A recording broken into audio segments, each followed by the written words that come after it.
नमस्कार, मैं डॉक्टर रूपाली जोशी भव्या विद्या अभिकल्पन के इस यूट्यूब चैनल पर आप सबका स्वागत करती हूँ। आज मैं जो टॉपिक लेकर आपके समक्ष उपस्थित हुई हूँ वो है रिसर्च डिज़ाइन के चुनाव करने से पहले कुछ जो चीज़ें जानना आवश्यक हैं उनके बारे में हम डिस्कशन करेंगे इस वीडियो में। तो जैसा कि हम सबको पता है, रिसर्च क्या है? एक तरह से इन्वेस्टिगेशन या अन्वेषण है जिसमें कि हम पहले से उपस्थित जो चीजें होती हैं उसके बारे में किसी नए तथ्य, नए फैक्ट की खोज करते हैं या फिर किसी नई सूचना या फिर नए इन्फॉर्मेशन, नए नॉलेज को इकट्ठा करते हैं।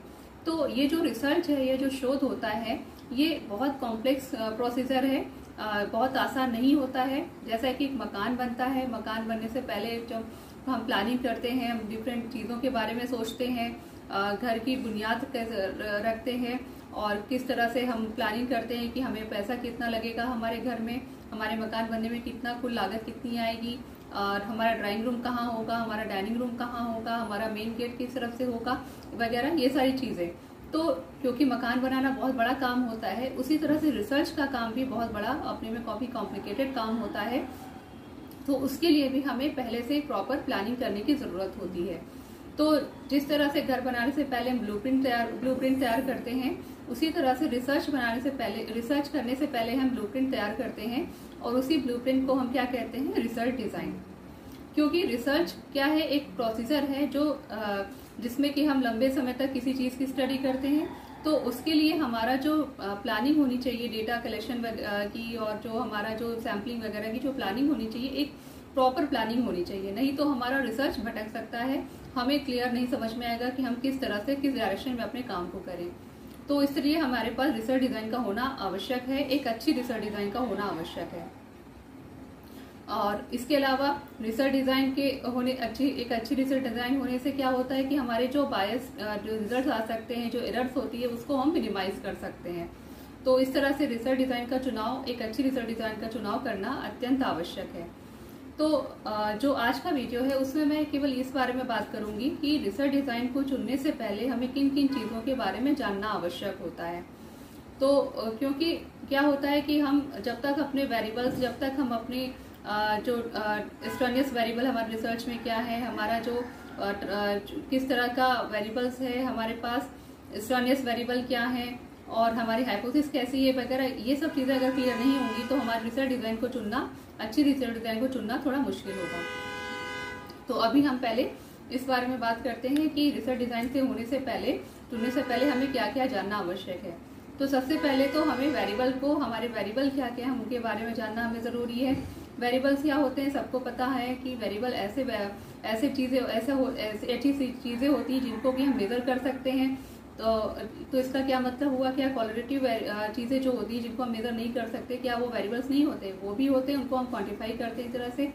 तो और इसके अलावा वेरिएबल कॉन्टिन्यूस भी हो सकते हैं, डिस्क्रीट भी हो सकते हैं। कॉन्टिन्यूस वेरिएबल क्या होते हैं? वो वेरिएबल जिसको आप छोटे पार्ट्स में बांट सकते हैं, जैसे एज, डे, मंथ्स, ईयर में। और इसके अलावा जो डिस्क्रीट वेरिएबल होता है उसको आप और सब पार्ट्स में डिवाइड नहीं कर सकते, जैसे कि आपके घर में कितने मेंबर्स हैं, आपके कितने बच्चे हैं, अगर ये आप पूछते हैं तो ये डिस्क्रीट वेरिएबल्स के एग्जाम्पल होंगे। और इसके अलावा इंडिपेंडेंट वेरिएबल क्या होते हैं? सबको पता है, इंडिपेंडेंट वेरिएबल जिस पर एक्सपेरिमेंटर कंट्रोल करता है और जिसका इंडिपेंडेंट वेरिएबल को मैनिपुलेशन करने के बाद जिसके ऊपर इफेक्ट देता है, वो डिपेंडेंट वेरिएबल होता है। और इसके अलावा एक्सट्रेनियस वेरिएबल को हमें जानना आवश्यक होता है। क्या होता है कभी कभी कि जो हम इंडिपेंडेंट वेरिएबल है जिसपे मैनिपुलेशन करके उसका रिलेशन या इफेक्ट देख रहे हैं डिपेंडेंट वेरिएबल पर, उसके अलावा कोई अन्य वेरिएबल हमारे डिपेंडेंट वेरिएबल को प्रभावित कर सकता है। तो इस वेरिएबल को क्या कहते हैं? एक्सट्रेनियस वेरिएबल कहते हैं। जैसे कि आप लाइट का इफेक्ट परफॉर्मेंस पे देख रहे हैं या लाइट का रिलेशनशिप आप परफॉर्मेंस के साथ देखना चाह रहे हैं, लेकिन बाहर से अगर नॉइस बार बार आपके रिजल्ट को प्रभावित कर रही है, तो ये आपका एक्सट्रेनियस वेरिएबल हो गया। इसके अलावा क्या होता है, कभी कभी कुछ ऐसे एक्सट्रेनियस वेरिएबल होते हैं जो आपके डिपेंडेंट वेरिएबल को प्रभावित तो कर रहे हैं, लेकिन आपको पता नहीं चल रहा है कि कौन से एक्सट्रेनियस वेरिएबल है, तो वो कॉन्फाउंडेंट वेरिएबल्स हो जाते हैं।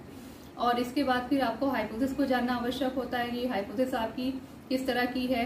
आपकी हाइपोथेसिस, जैसा कि पता है, टेस्टेबल आंसर होता है रिसर्च प्रॉब्लम का आपके। तो आपको हाइपोथेसिस को भी अपनी एक अच्छी जानकारी आपके पास रखनी चाहिए कि आपको हाइपोथेसिस किस तरह से जनरेट करनी है, किस तरह से आपको बनानी चाहिए। ये सब चीज़ें आपको दिमाग में अपने प्लानिंग करके चलनी चाहिए। डायरेक्शनल हाइपोथेसिस है या नॉन डायरेक्शनल हाइपोथेसिस है, ये सारी चीज़ें आपको क्लियर करनी होंगी पहले से ही।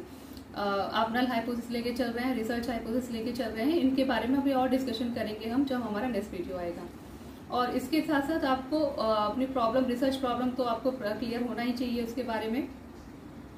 और इसके साथ साथ आपका जो ट्रीटमेंट होता है, ट्रीटमेंट का क्या मतलब होता है, जो हम लेवल्स डिसाइड करते हैं। जैसे मान लीजिए कि हम फर्टिलाइजर्स का इफेक्ट देखना चाह रहे हैं किसी क्रॉप पे, तो जो डिफरेंट टाइप के फर्टिलाइजर्स हैं वो हमारे 3 टाइप के ट्रीटमेंट्स हो गए। और ये इसके अलावा हमारे पास एक एक्सपेरिमेंटल ग्रुप होता है, कंट्रोल ग्रुप होता है। एक्सपेरिमेंटल ग्रुप क्या होता है, जैसे कि कभी कभी क्या होता है कि हम कोई किसी चीज का इफेक्ट देखना चाह रहे हैं कि वो हमारे सब्जेक्ट्स को कितना प्रभावित कर रही हैं। मान लीजिए जैसे कि आप किसी पर्टिकुलर मेडिसिन का इफेक्ट देखना चाह रहे हैं, तो आपने 2 ग्रुप लिए, एक ग्रुप को आपने वो मेडिसिन दी और उसका इफेक्ट आपने कुछ समय बाद देखा, और दूसरे ग्रुप को आपने किसी तरह की मेडिसिन नहीं दी। तो जो फर्स्ट ग्रुप है जिसमें आपने मेडिसिन दी वो आपका इंडिपेंडेंट वेरिएबल हो गया मेडिसिन, तो उसमें आपने क्योंकि इंडिपेंडेंट वेरिएबल दिया है इसलिए वो एक्सपेरिमेंटल ग्रुप हो गया। और दूसरा ग्रुप जिसमें आपने किसी तरह की मेडिसिन नहीं दी, तो उसमें आपने एक तरह से इंडिपेंडेंट वेरिएबल नहीं दिया, तो वो आपका कंट्रोल ग्रुप हो गया। तो ये भी आपको डिसाइड करना होगा कि आपका एक्सपेरिमेंटल ग्रुप में किस तरह से आप एक्सपेरिमेंटल ग्रुप और कंट्रोल ग्रुप में आप किस तरह से अपने सब्जेक्ट्स को डिवाइड करेंगे। और इसके अलावा रैंडमाइजेशन सबको पता है बहुत इंपॉर्टेंट होता है किसी भी रिसर्च डिजाइन के लिए। आपका एक्सपेरिमेंटल डिजाइन इसी पे बेस्ड होता है, रैंडमाइजेशन पे, ऑब्जेक्टिविटी, मतलब आपका रिसर्च ऐसा होना चाहिए इसको कि आप कोई अन्य व्यक्ति भी करे तो रिजल्ट में ज्यादा डिफरेंसेस ना आए। और तो और भी सारी चीजें हैं जिसको कि हम आगे के नेक्स्ट वीडियो में डिस्कस करेंगे, लेकिन जो आज का जो टॉपिक था वो था बेसिक्स ऑफ रिसर्च डिजाइन। तो रिसर्च डिजाइन को चुनने से पहले हमें किन किन कॉन्सेप्ट्स, किन किन बातों की जानकारी हमें रखना आवश्यक है। तो आगे नेक्स्ट वीडियो में हम लोग और डिटेल में रिसर्च डिजाइन के बारे में डिस्कस करेंगे। Thank you so much.